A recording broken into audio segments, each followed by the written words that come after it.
Graça e paz, povo de Deus. O noivo se aproxima. É tempo da igreja acender a candeia e encher a vasilha. Estamos chegando ao último grande avivamento da história da igreja, da era da igreja. Está se aproximando, está chegando o dia da volta de nosso Senhor e Salvador Jesus Cristo. Maranata, ora vem, Senhor Jesus. Devemos nos alegrar, devemos encher o nosso coração de esperança, lançar fora o medo, a dúvida, a ansiedade, porque o coração do verdadeiro cristão deve estar alinhado à vontade de Deus. E aqueles que estão alinhados à vontade de Deus serão livres da tormenta, serão livres da tribulação. A igreja será arrebatada para se encontrar com Jesus nas nuvens, para um tempo, sim, do tribunal de Cristo, para recebermos nossos galardões, aqueles que tiverem feito boas obras, aqueles que não escaparão como que pelo fogo. Como eu costumo dizer, um cheirinho de cabelo queimado, mas vão escapar. Mas é tempo de se alegrar, é tempo da igreja se preparar também para o último grande avivamento, para a última grande colheita que está vindo.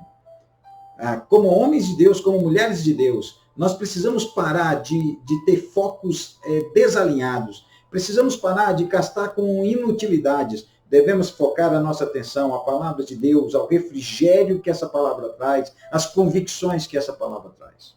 No capítulo 12, nós temos 3 personagens, o dragão, a mulher e o filho. Na cronologia do livro de Apocalipse, nós estamos aqui no meado da grande tribulação. Os 7 anos de tribulação, estamos nos 3 anos e meio, terminando os 3 anos e meio e começando os 3 anos e meio finais, chamado de a grande tribulação, depois da primeira fase de 3 anos e meio.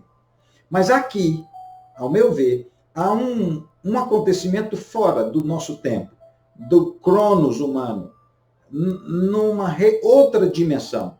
Houve guerra no céu, não na terra, houve guerra no céu. Algumas pessoas acham que é nesse céu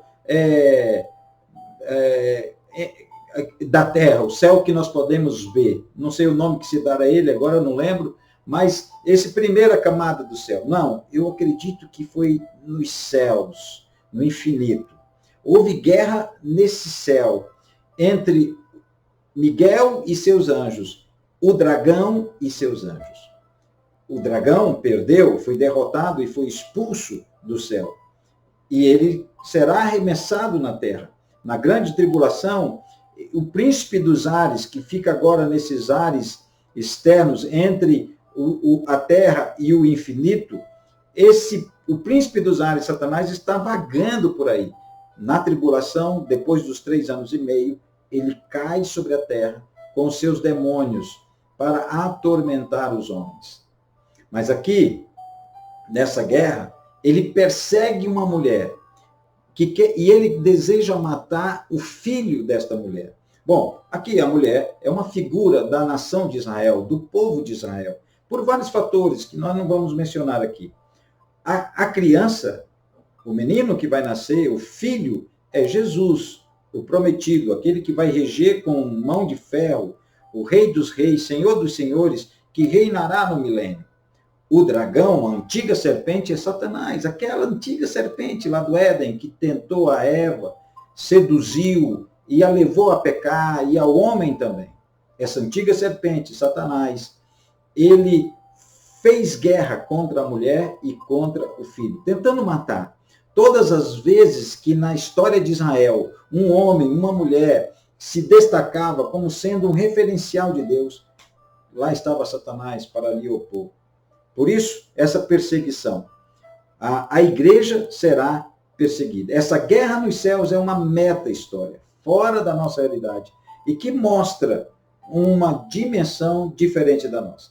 Agora, eles, aqui diz que alguns venceram a esse dragão. Eles o venceram, diz o versículo 11, por causa do sangue do Cordeiro, por causa da palavra do testemunho e por causa de não amarem a sua própria vida, mesmo diante da morte. Quem são eles? Bom, talvez os 144 mil, talvez a grande multidão que foram martirizados durante a tribulação, Mas o importante aqui é que há 3 argumentos ou 3 armas para essa vitória. Primeiro, o sangue de Jesus. É poderoso o sangue de Jesus. Você já clamou pelo sangue de Jesus? Você já disse assim, o sangue de Jesus tem poder? Pois bem, a Bíblia diz que se andarmos na luz, como ele na luz está, temos comunhão uns com os outros, e o sangue de Jesus, seu Filho, nos purifica de todo pecado. Eu quero dizer uma coisa, se você tem pecado escondido e clama pelo sangue do Cordeiro, não vai funcionar. Precisa andar na luz para que o sangue do Cordeiro, não é porque o sangue do Cordeiro é limitado, não, porque ele colocou uma condição para que esse poderoso sangue lhe purifique. Andar na luz. Não andar com pecado escondido. Confessa o teu pecado, procura alguém, procura um homem espiritual, procura um líder espiritual. Abra o seu coração. É tempo de se arrepender. É tempo de um arrependimento eficaz. Um arrependimento eficaz envolve a mudança de comportamento.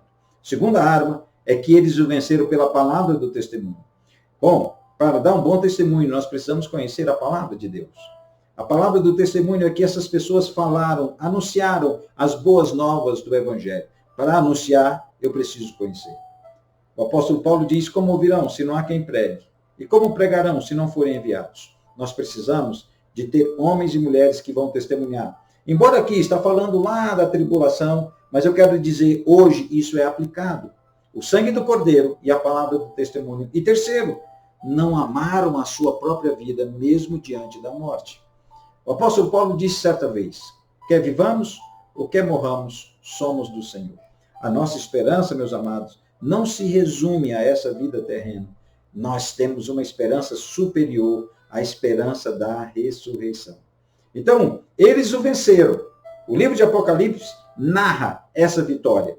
A mulher é perseguida, mas é protegida. Sai um exército, a boca da serpente se abre e sai um rio. Esse rio simboliza um exército humano que vai contra a nação de Israel, mas ali, diante da nação de Israel, Jesus vem e dá a vitória.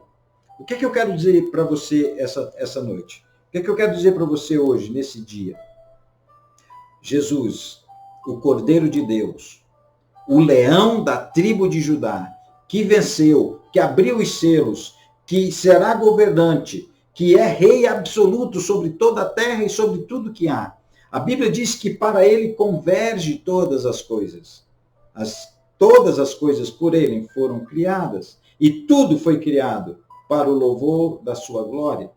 Então eu quero convidar você a tributar louvor e glória e honra a Jesus Cristo, Filho de Deus, hoje, agora, na sua casa. Libere uma frase, libere uma palavra, diga hoje, diga em alto e bom som dentro da sua casa, glória a Deus, Jesus é o Senhor, Jesus é maravilhoso. Use uma expressão de louvor, adore o Cordeiro hoje, libere bênção sobre a sua casa. Chega de má notícias, chega de medo, de pânico, de terror. Jesus Cristo, o Cordeiro, está voltando. Se prepare para o encontro com ele. Que Deus te abençoe e até amanhã, se Deus nos permitir. Quero orar por você.